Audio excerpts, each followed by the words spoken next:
Welcome everybody, and welcome everybody here and everybody coming on live. Today is a very special day. I feel very fortunate that it just worked out. I feel like this happened Yat Kislev also, right? Yes. Also, okay, so I'll just tell you funny story, side story is that I work for the Board of Ed. So for those of you who don't know, whatever. And one time I was set in a district of Chabad. So it's District 17, 18 in Brooklyn, Crown Heights area. And I remember I would go out for observations, and I was oh, is it so fun? I used to work in the Board of Ed. When I worked there in the Bronx, it was a whole different story. You could imagine, I was not I came into work in my pajamas, and I was still the best dressed person, you know.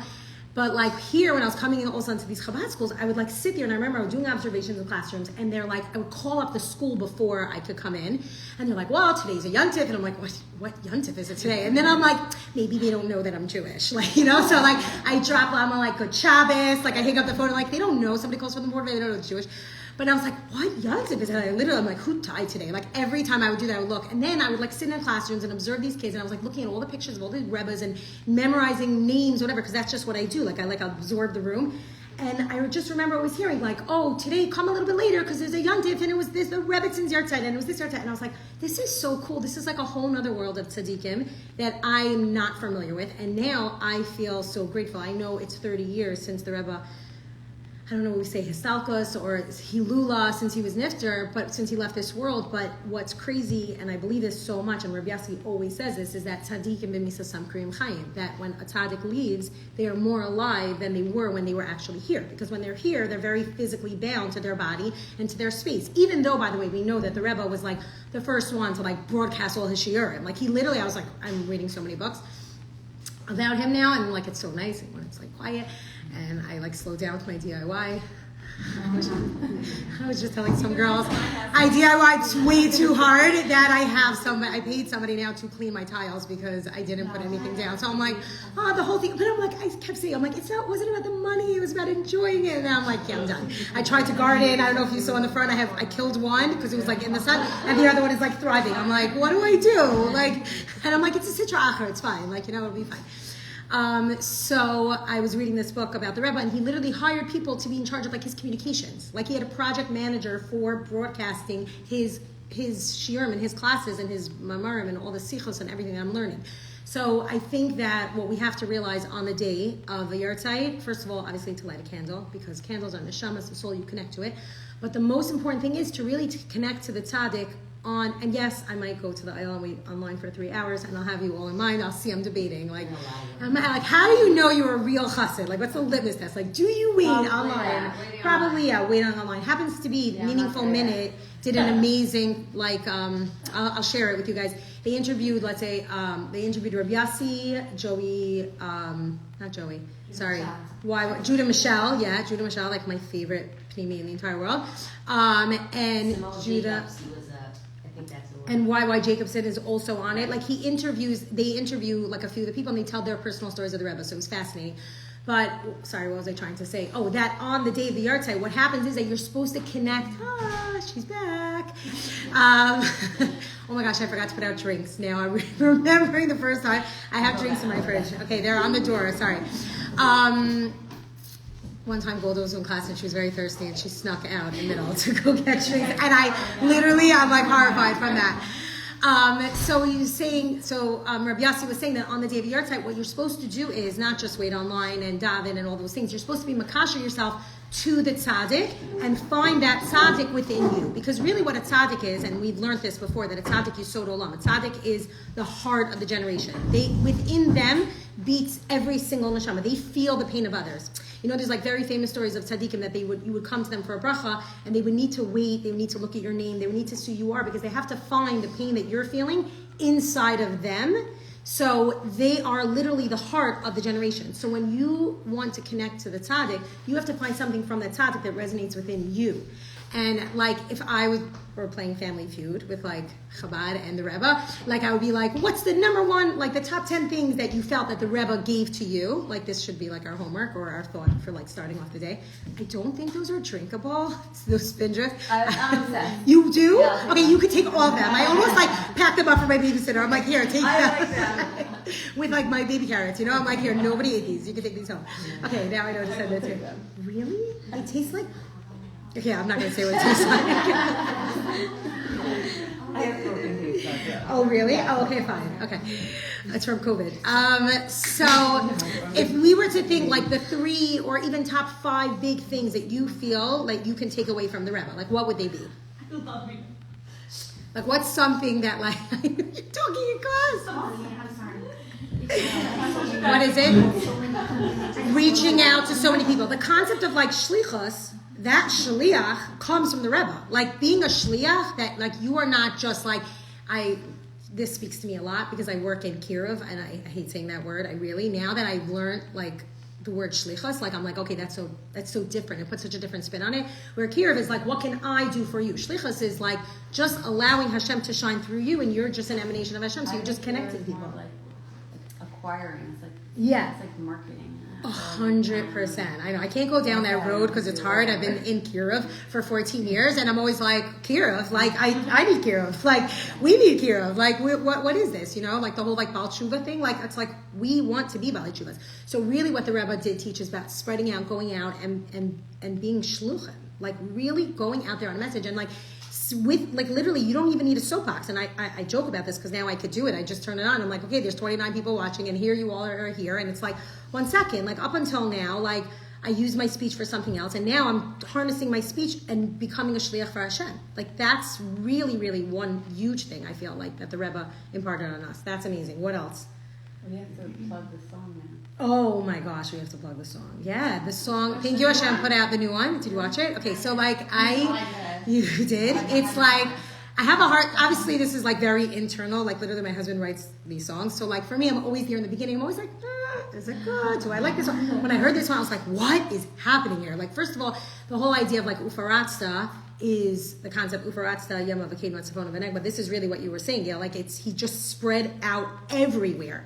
You know, like when you're on a plane, I always have this imagery of like, if you're the people that watch the flight, you know, and like it's like you're over here and then it's like flying over to here. The Rebbe did that by times 1,000. Like all he did was just wanted to spread everybody everywhere, spread light, and that's really what the song is. Ufaratsa Yama V'Kema Tzavona V'Negva, and it's just super cool. And Alex Clare, who also like it's beyond like his journey and who he is, and Mary can attest to. I think she was like his stepmother for like the last 3 months. He like lived here, and they were working on all these projects and like bringing in Matzyahu. And some people haven't seen Matzyahu in years, and like we were always big Matzyahu fans, like huge, like reggae. Like I remember when he was at the Haas concert, you know, and whatever journey he's on and bringing him here, it's like this is exactly like what the Rebbe stood for. So that song is amazing. Anything else? Acceptance. Acceptance. Like Avas Yisrael, like Avas Chinam to like the Neshama lens. Yeah, so like another book, Positivity Bias, is like also an amazing book. Have you read? Yeah, oh my gosh, it's so good. It's all like concepts from the Rebbe about putting on this lens of seeing every yid as a neshama. Like when we 1 second. Okay, I think it's back. No, I forgot what I was saying. What? Positivity bias. So putting on this lens of being able to see, we spoke about it. There was a parak that we spoke about where you're having a hard time. I think it was Lamed Beis, I'm pretty sure, that when you're having a hard time connecting to other Yidden, just don't see them as a person, just view them as a neshama, and then you're from the same place. Remember she used to have that amazing example, like if somebody else has a cookie, then I now don't have a cookie. But if you believe that them eating the cookie is the same thing as you enjoying the cookie also, then it's one team, it's one side, it doesn't come in. Then it's all the same thing. So that's really another huge concept. Avos Yisrael, spreading out, Ufaratsta, Shliach. Trying to think what else. I heard that he had a heart attack when he was much older. And after heart attack, most of the people retired to Florida. She started shlichut after having heart attack. Because she felt he's given the second chance, he wanted to do so much more. Also, like, I remember reading this concept also that, like, at 65 is when he started the mitzvah things. Like, and I'm like, 65 is like when everybody just wants to retire and, like, have a white picket fence and just, like, sit back and, you know, enjoy the grandchildren. Like, no, by him, it was like, 65, you're just getting started. That concept of, like, mitzvos maisios, like, just doing mitzvos, like, acquiring mitzvos, as many as you can, not worrying where you come from, no tefillin campaigns.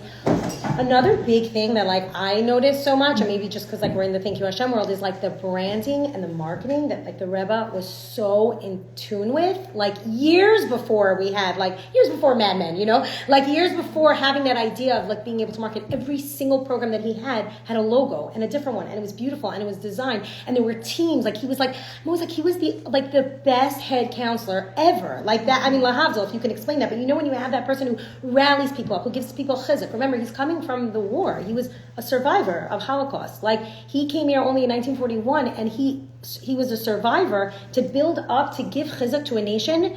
Like, okay, some could say that maybe that was America's best generation, like post-war, like the boomer generation. He gave them chizuk. They were literally dead. It was October 7th times who knows what. And to be able to give those people chizuk and to be able to say, I was there, I saw it, now we need to rebuild it. Another thing that I've heard a lot of people, and I've never met the Rebbe, like I've always heard that like it was never like just whatever you did and that's good, wow, we're so proud of you. It was like what you did and you could do more. And like okay, great, so you have a Tanya class once a week, do it every day of the week. Like, you know what I mean? Obviously, we'll see what we can handle, but like the idea of like, don't just stop where you are, you have to let it spread, you have to let it grow.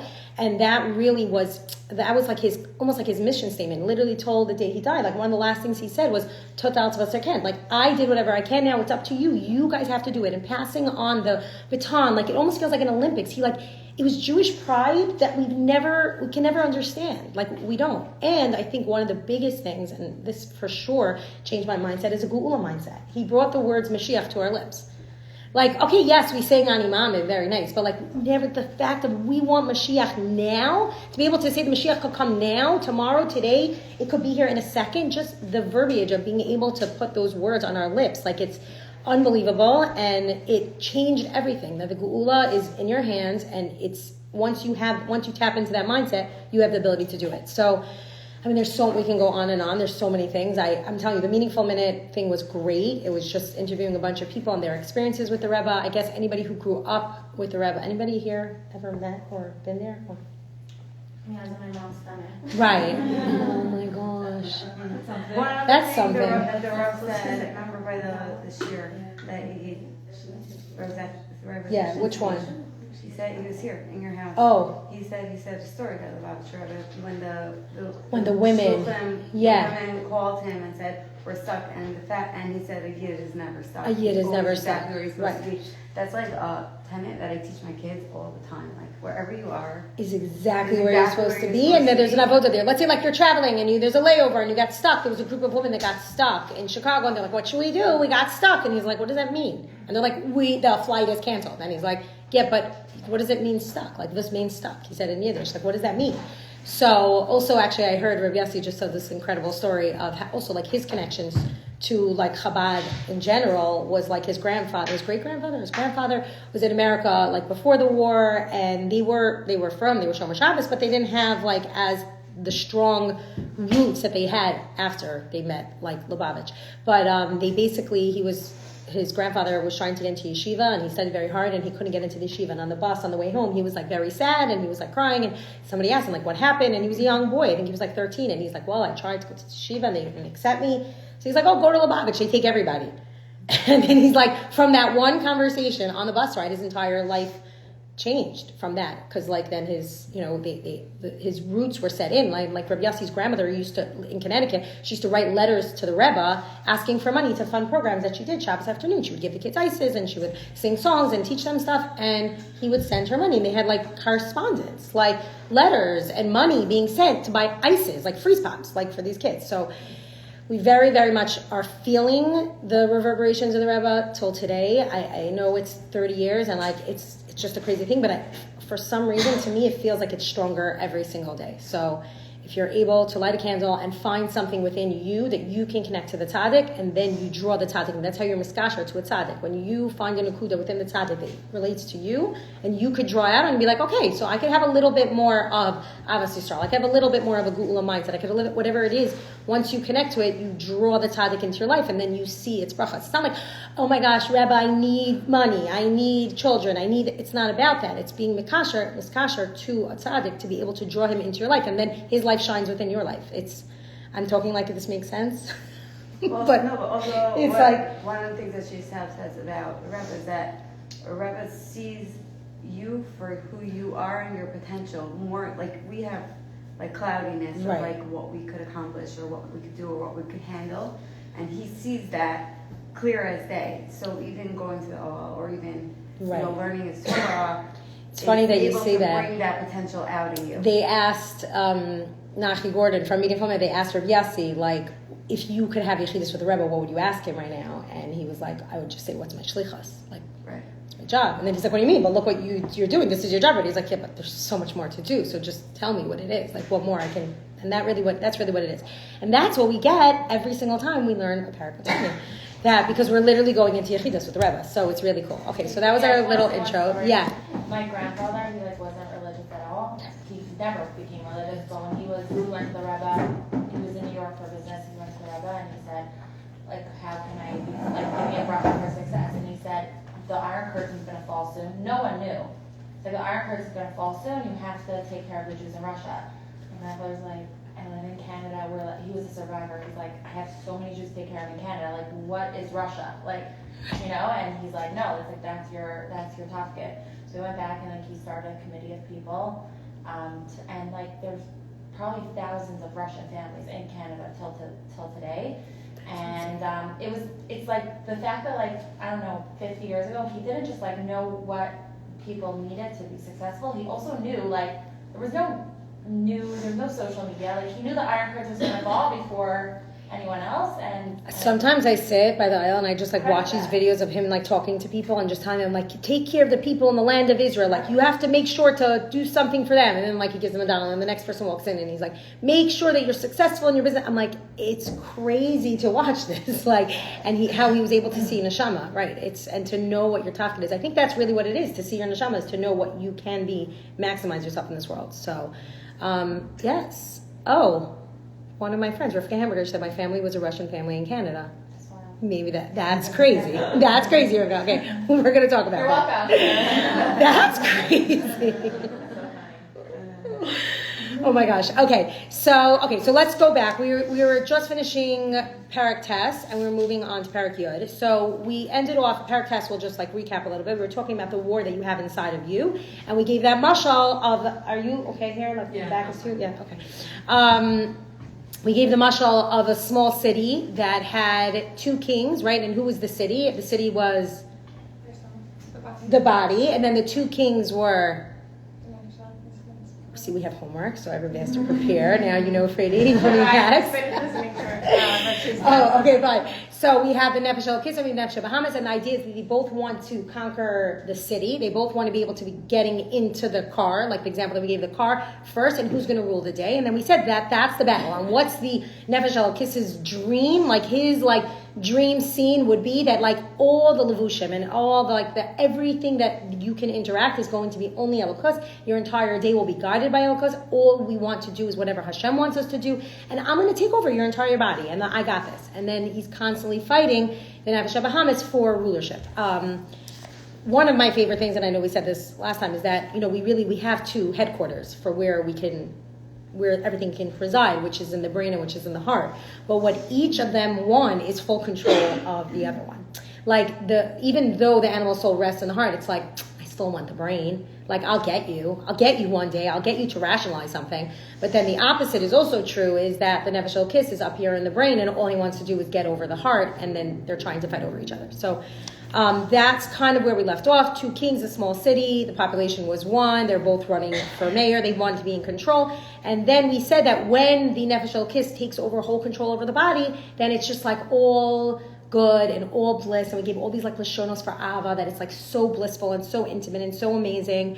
Ava Rabba, Chiba Yisera, Ava Aza, just a very intense burning love when it takes over. And that was kind of where we ended off. That one wants to dominate. Then we said there's a very short line about the animal soul trying to dominate.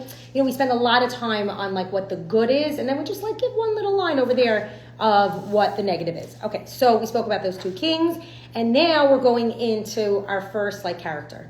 In literature, when you learn character analysis, this is our first character that we are meeting, and it is the tzaddik. Okay, so today's lesson is I feel we need to put this disclaimer that this is not what this book is about. And sometimes we get bogged down with the details, but we have to remember that this parak is really just for reference Okay? Yes, we will have tzaddik-like moments, and we will meet tzaddikim, and we'll meet tzaddik gomer and tzaddik she'eno gomer. We'll meet all those people in our life, but we have to know that really, this is really just for us to reference like where we are on this scale of humanity. Okay?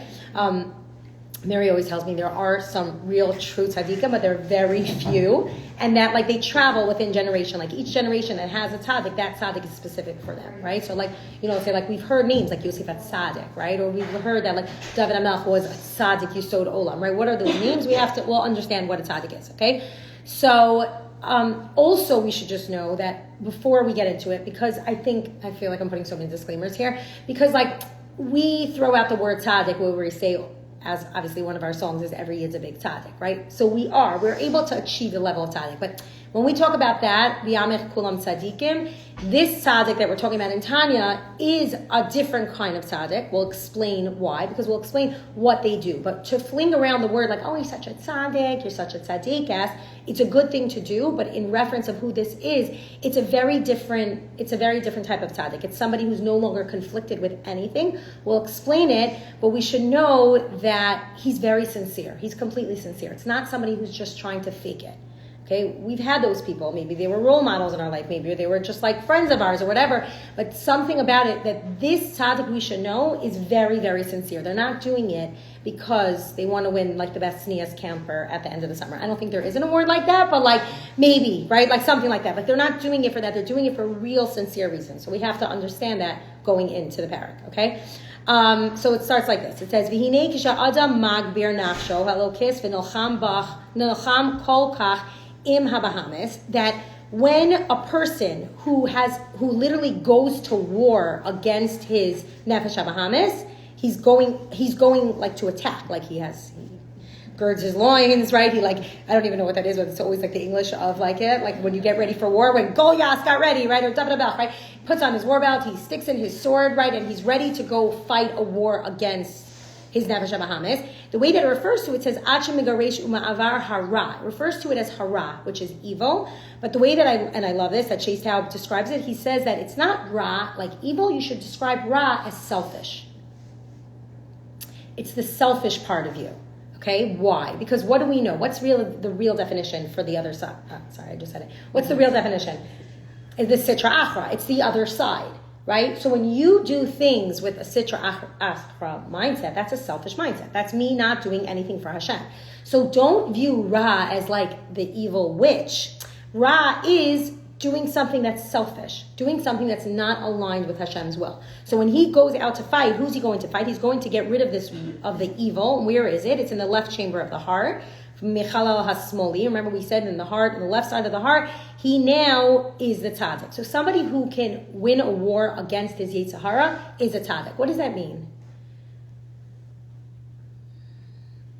Who can align himself with Hashem's wish to be close to Hashem and fulfill whatever Hashem designed, not me. Not about me. There's no me. So it's almost like he's slaying a part of himself, if you think about it, right? Like, it's like his ego, or it's that selfish part of him. Remember, it's inside. He's not going out to fight. Like, he's not going into Shechem, to go kill people. It's not. It's a battle that's happening internally, right? And he's going out there to slay this other side, this selfishness. He's ridding himself of all that. We've heard, the concept of kovesh es yitzro, somebody who's gibar har kovesh es yitzro, somebody who's kovesh es his yitzer. What does that mean, to be kovesh es your yitzer?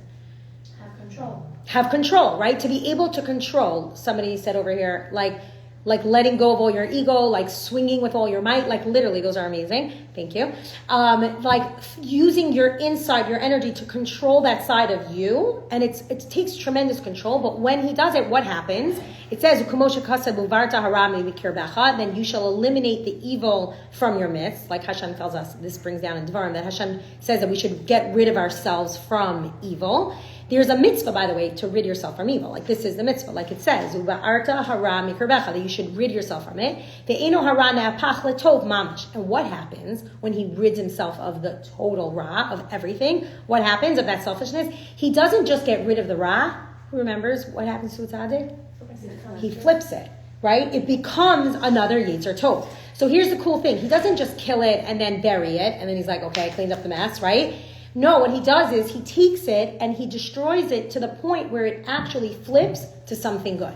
So it's transforming it. He's not just getting back, he's not getting rid of it, he's actually able to transform it. Now, that's the concept of a tzaddik. A tzaddik who's born, let's say, a tzaddik, we'll get into this a little bit more, but they are born with much stronger, like, is it the word proclivity? I don't know how to say. Tendencies of being a tzaddik, yes. And you can notice them. You can notice them at a young age. You can notice that. And you harness that from a child, if it's you, right? Whoever it is, right? You're able to bring it out. But most of us are created with two neshamos. So we have the nefesh elokis and we have a nefesh bahamis. And then as this tzaddik grows older, you don't get the nefesh elokis till bar mitzvah, right? So, by the way, and that's why we don't hold them morally accountable till bar mitzvah. Because they don't have that moral compass yet. They don't, like another way of saying bar mitzvah, I think we spoke about this, is a bar das. That's when you are able to be held morally accountable. But exactly, so let's say they don't have it right away. But as they get older, they're able to use their nefesh elokis to convert and flip it to the other side. Okay, so now let's break down tzaddik a little bit. It's like a little technical. So we have like the overarching concept of a tzaddik, and then within the concept of tzaddik, we have two types of tzaddikim. Anybody remember? For 5 points. Tzaddik v'ralo and tzaddik v'tovo, okay? Or another word is tzaddik gamor, like a complete tzaddik, v'tzaddik she'eno gamor. That's not complete, okay? So what are those two subcategories of tzaddik? So we have one tzaddik that is a complete tzaddik, a pure tzaddik. That means that his two nefashos are both nefesh elokis. He's flipped both of them to the good. Then there's the tzaddik she'eno gamor, where he's kind of like subsided it, like he says like the word, like he neutralized it. You know, like when I was always like, whenever I watch the news in Israel, I'm like, they neutralized the terrorist. And I'm like, like, or do they just put like a shot in his neck and put him to sleep? Like, I'm not sure. Like, you know, and then he'll wake up in like some cell, like change, you know? But the idea of neutralize is really, it's killing it. So the tzaddik she'eno gamor, we'll read it inside in a minute, he made it so he eliminated it, but it's so negligible that it's like it's not there. You know the concept of like batel b'shishim, like when you're cooking and milk, by mistake falls into it, right? If it's a teeny amount, if it's batel b'shishim, it's negligible. It's like it's not there. It actually is kosher. Your soup is still kosher, even though it's a negligible amount. So too with the tzaddik she'eno gamor, he's pushed back. He's pushed back so hard on his nefesh habahamis, so much that it is like it's not there, but it is still there. Okay, so it's basically, and we'll go through it. We'll give some examples on how to understand. Like he said that there's no more bad guys. The war has been won, but he doesn't have the urges anymore. Okay, so let's read it inside and then we'll explain it and drop more. Okay, so it says ve'eno rana pach latov mamish nikrat tzaddik she'eno gamor. So somebody who didn't completely flip it, he didn't totally transform it to the good. What's he called? A tzaddik she'eno gamor v'tzaddik v'ralo. So he's classified as an incomplete tzaddik and a tzaddik who has it bad, right? I always feel like tzaddik v'ralo. Like, I used to think tzaddik v'ralo was like a very big good person who never like suffers, because like he's a tzaddik but he has bad. But no, it's tzaddik v'ralo, that he still has something inside of him that it's not an urge, but it's still there. Okay, so what does it mean? Dahainu she'ein bo adayin ma'at mizaer ra. That to say that there's a little bit. Oh, sorry, I'll read the English. There still remains in his heart's left chamber of an incomplete tzaddik a minuscule amount of evil. The ra is so small, though, that it really is negligible. So does he have desires to do bad things? No. Like, he doesn't have desire to say lashon hara. He doesn't have desire to not eat kosher. He doesn't have it. He just doesn't. It's just not there. It's non-existent. It could, let's say someone who has like a tendency to anger, right? A tzaddik that has a tendency to anger.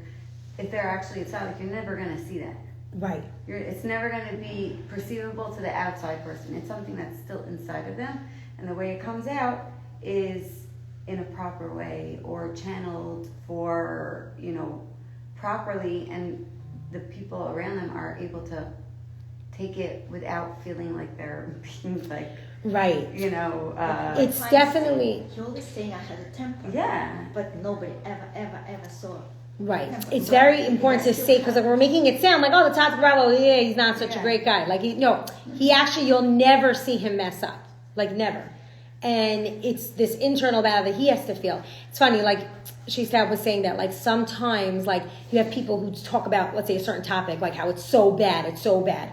The fact that they're even talking about it, they're so bad. He's like, sometimes those are people that are actually struggling with it. Like, that's why they're sharing it with you, because they internally struggle. Or if they're like bothered by it so much, it's because it's something that's on their mind. With a tzaddik, and even a tzaddik she'eino gomer, these things are never on his mind. Like, it's not. He's able to push all these thoughts and all those bad things. It's very negligible. Thank you. And then what does it say? And that's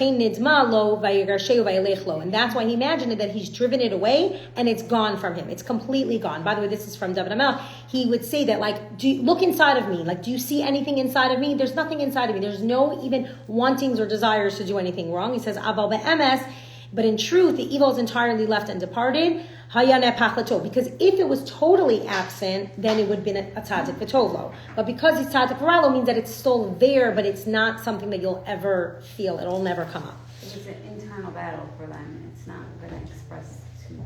It's not going to come out. Right. Then he goes on to say that more than that, to explore this idea more, it says, Ki tzaddik gomer shenehapacha rasha lo latov. Now that a complete tzaddik who took the evil and totally flipped it to good, he now has, it says, V'lachei nikra tzaddik v'tovlo, therefore he's called tzaddik v'tovlo, hu al yedei hasaras habagadim hatsoim legamrei mehara, that he achieved this through completely removing his evil soiled garments. That he took everything off of the other side and he flipped it. Remember when we were talking about in I think it was like 7 or 8, we were talking about klipas noga, being able to remove everything. He removed everything from it to the point that dahainu limios me'od, that it's like, does your mother ever use this word? It's mias. Like mias means like disgusting. Anybody ever say that? Yeah? My mother. Always. I don't know. Like when she wants to explain something's disgusting, it's mias, right? It's disgusting. What is it that what for him, everything that maybe the other world connects to, or sitra ach, or whatever, is actually like of disgust to him. It's not something that he could wrap his mind around, okay? And that's because if he would use it for any of his own desires, he's saying the tzaddik gomer, even things that are permissible, even things that we're allowed to do, let's say eating, right? Anything that we're eating, the fact that he's eating is just for the sake of being able to make a bracha, not just to be able to eat for myself because I'm so hungry and I'm so hangry. And nourish his body. And nourish his body so that he can serve Hashem better. So every single thought that is maybe personal or maybe selfish, or what we refer to as ra, as selfish, is something that he's disgusted by. So it's like there's a story with Rabbi Elimelech that he was talking to another chassid, and they're like, "What's the difference between me and you?" And he's like, "Well, we both went to the same yeshivas. I always think that like girls, like they all have the same resumes. Like they all went to this seminary, they all went to this school, and they all in college going for this degree, right? They all look the same. So what's the difference?" And Rabbi Elimelech said the difference is that when you eat an apple because you're hungry. I eat an apple because I want to make a bracha on something. I want to make a bracha, so I find an apple so that I can make a bracha on. Anything else about eating would disgust me. That's a tzaddik gomer. A tzaddik gomer is nothing, every single thing is aligned with Hashem. So when we say he's disgusted by human delights, it's not like, oh, those people who are like, better than you. Like, right? Like, oh, that makes me nauseous, right? Like, no, it's actually a really good piece of gossip. Like, it could be good, Like, it doesn't have to be nauseous, but it's not fake. Remember we said they're very, very sincere. So everything that a tzaddik really believes is really, really aligned with Hashem. And to be able to achieve this kind of level is a tremendous height. Anything that's from the other side, tzaddik gomer, who's sown b'tachlas hasina, that he's completely detested from anything that comes from sitra achra. And that's why. Why is that? It's because, I love this line, because zelu mazeh, like baras olam, like Hashem created the world with a tremendous amount of love and a tremendous amount of, let's say, disgust for other things, and whatever it is. The idea here is that his love for Hashem is so much stronger that it outweighs disgust. That he's not doing it because he's like, ugh, I'm disgusted by this, like, oh, I can't eat, that's so gross, or like real big things, and I'm talking about food because food is easy, but like real big things in Yiddishkeit that you would do that would disgust you, you would be like, oh my gosh, I can't believe I'm doing that. He's not doing it because it's disgusting. He's doing it because of his love for Hashem. Positivity bias. Like, this is literally what it is. It says, why is this? What is this disgust coming from? Mechamas godal ahavaso l'Hashem ukdushaso uba'ava rabo b'tanugim v'chiba yisira haniskarim la'el. Because of his exceptional love, that's great and pleasurable, everything, all he wants to do, that's what a complete tzaddik wants to do. He doesn't want to have anything to do with the other side. That's why it flips. It's not like a magic trick. Like, ooh, I stuck, in the top hat, I stuck a bunny and I put in my sitra achra, and now it flipped out and like, ooh, it's a nefesh elokis. Look what I got, right? it's not that. The mechanics of it is that he sorted out, he took out all of the Sitra Achra from it, that it just became really the right thing. And that's a dream. That's amazing to be able to have those two. By the way, just a side note, going back to the Rebbe just for 1 minute, one of the amazing things that the Rebbe was able to do, and I learned this also recently, is that his sichos, like when he spoke over Shabbos and like Friday night and any fabrings and anything that he did, he was able to masterfully put together like all the different layers of Torah, like Nigla and Nistar and like Kabbalah and Hasidus and Musar, everything. He was able to, and he built it up like a pyramid to show that there's no difference between Nigla and Nistar. There's no difference. Everything that's physical is also spiritual, and everything that's spiritual is also physical. That's a new concept. Like, I mean, that's new to me. Like, it took me, like, I just like really learned this. Now I'm like taking it a little extreme. I'm like, everything is for Shabbos and everything is for Tanya, right? But it's true, because there should be no difference. There's no barrier between physical and spiritual. And that's basically what happens to the Nefesh Elokis and Nefesh Bahamas here in the scenario with the Tzaddik. The Tzaddik is like, there's no such thing as selfishness. There's no such thing. It's all bittul, it's all for Hashem, removes himself, cleans himself out so much, and all because of his love for Hashem, that it actually flips. So it's a very big madrega. Like I said, it's for reference. Also, it's someone can't accomplish that. It has to be given by Yes. That's very, very important. It has to be given to you from Hashem.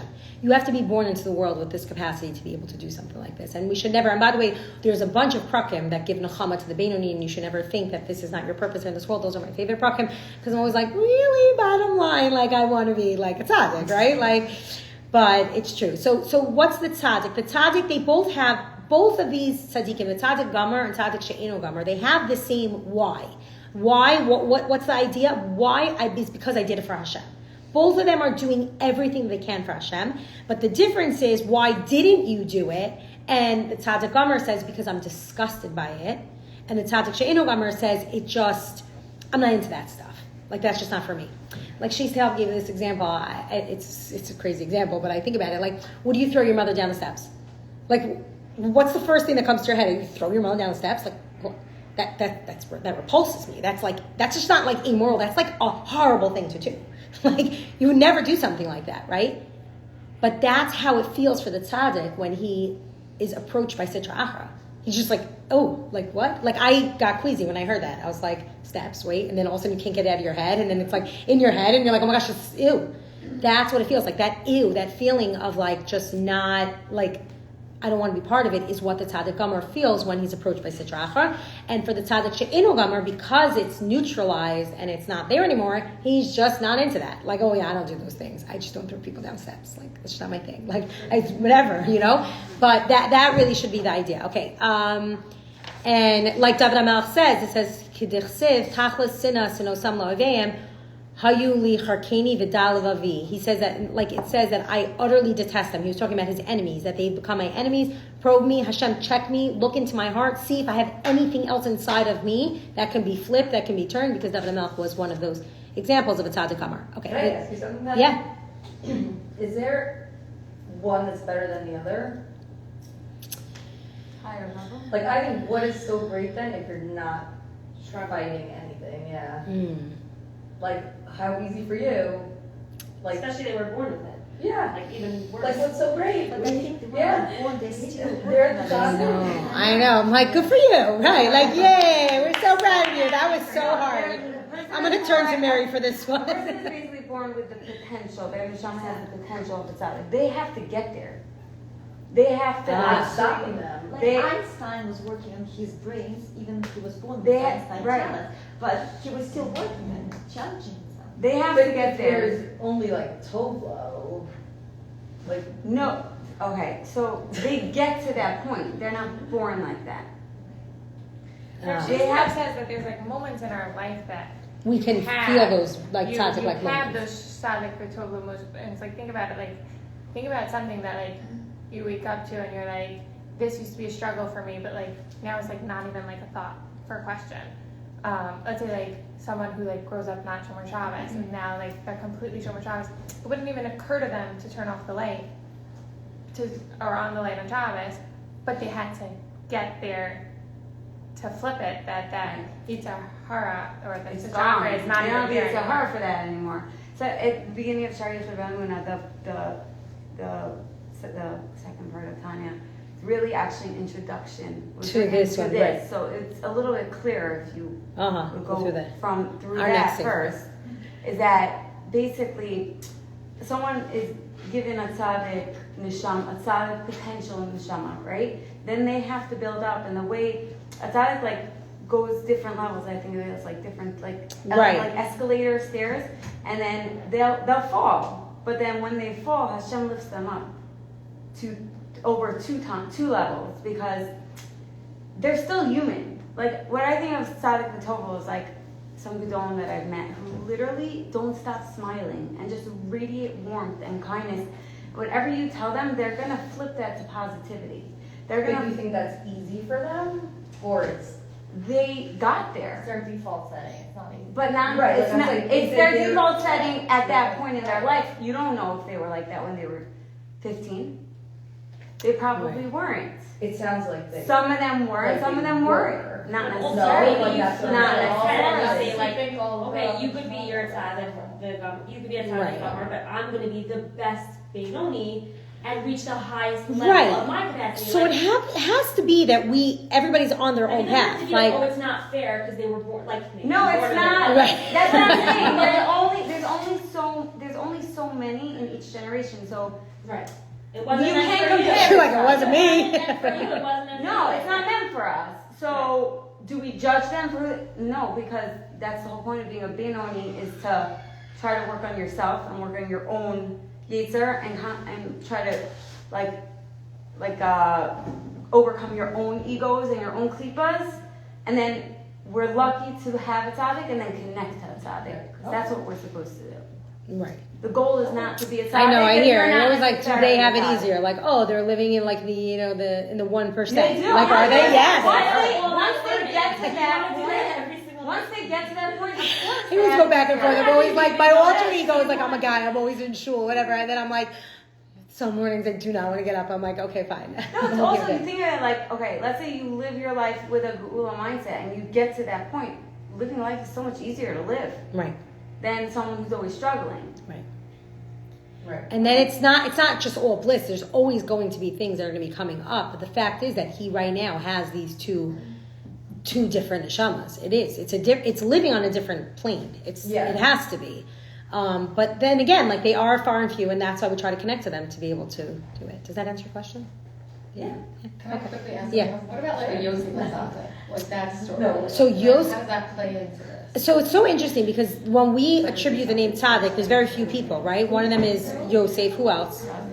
David, Mordechai, right? The concept, the name of Tzaddik is, or Tzaddik Yisod Olam, is, think about, let's talk about Yosef's life, right? Yosef was born into, okay, so he was born under Rachel, right? He's coming from a different bechina. He's not coming from the world of Leah. He's coming from a world of Rachel, which is a different world, and he has a different avoda, and that's the world of Mashiach ben Yosef, which is like kind of like he was sent down to Mitzrayim. All the other brothers got to live up there with his family, right? And everything was chilling at a young age. He was literally like drafted in, sent down to Egypt, sent down to Mitzrayim. He lived a very different life, but that's because he had a different set of rules that he had to live by, as opposed to what the other brothers, and he had to experience something else. And then surviving Ishas Potiphar, surviving that experience is what made him a tzaddik. He was Kovish's Yitzro. After that. It was after that He he got became a that- he tzaddik. only He got got that that title. after. And by the way, if we're talking about tzaddik, like talking about previous lifetimes, like Yosef was one of those examples. Like he was born like that, but Yosef walked around maybe like with like a little bit of like, I mean, Lahavdol, if we could say this, but he had his nose up in the air. He was telling everybody like, I'm going to be the king, and I had dreams, and everyone's like, huh, you're not the king. Jacobson always says he was so vain. He was vain. He had long hair, beautiful hair, right? Looking in the mirror, like looking Right. It's not like the potential can look like a lot Yeah. of different things. It's not like, Right. oh, you're a Yeah. kid, like, Right. you know, like from 5 years old, the kid who's wearing a And there shirt. are Right. You know those little kids who like wearing yarmulkes, right? I know. It doesn't. That's what I'm saying. It doesn't look like that at 15. It doesn't look like It that. doesn't look like that. But and some people who have that side of potential never get there. Also, And they have it, and they even have the kashas, and they have it, but that's really what it is. That's why, like, I think what we're saying is finding your shlichus, knowing what your tafkid is, really helps guide you on that line. So, like, Yosef didn't know what his goals were until he was sitting in the house of Potiphar. Like, all of a sudden, now, and then he was sitting in jail, and then he became the king, and then he became this. So he traveled in the journey, but he became a tzaddik, like, over time. But, How would you recognize that in a child? how would you recognize in a child? I think it comes definitely with selflessness.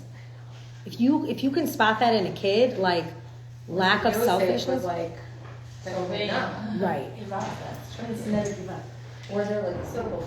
Is there like radar, like a scan? Like what is she? Like as she's walking through, let's scan her. Like I'm getting Benoni vibes, right? Like No, I think in a child, I think it looks like someone who is naturally Is bittul. extremely spiritual. No, bittul comes with maturity, with age, with overcoming things. so naturally Yeah, spiritual. sorry. Potential for understanding larger A concepts. potential for understanding larger concepts, Like very abstract high level concepts, yeah. spirituality, very sensitive to anything that is not connected to Hashem. I think that's. But anyways, when you treat that child differently, then you're like each child you're gonna see what each of your children, who each of them are. Right. 100%. Sure. Right. Yeah, I mean, like we definitely have favorites in this house. I mean, like You do it's expect different things because right. You do expect different things. Some kids aren't going to be able to achieve if, like. if let's say you had a child who's let's say very sensitive, right? And they're sensitive to a tag, right? Okay, you would take the tag out, but you have a child who's very sensitive to seeing something that's not sneeze. You wouldn't put that in that situation because they don't want to be in that situation. So you wouldn't be like, just come along with the family. What's the big deal? So I'm saying it's knowing each child. Coming from a boy mom. Right, I know. It's true. Right. You're not really think that everyone has that tzaddik potential in them. 100%. 100%. It's a big tzaddik. Everyone is. No, they're not. But it's a different. It's a language. This tzaddik gomer that we're talking about is a right. Just think that you might be Right. And Chassidus will change 100 times, but in Tanya language, It doesn't change, right? I know. That's one thing I've been learning from Mary is that there's. I know. By the way, it's very. Somebody asked the question. I'm listening to Shei's house. Somebody asked the question: why is in chapter 12 the concept of the Benoni the first parak? Because it all has to be in reference. We're basically setting the stage for who the Benoni is. So now we learned about Russia. Okay. Yes. So stay tuned. Next week we're going to talk about the Russia. Okay, I'm going to end this here. Thank you all for joining.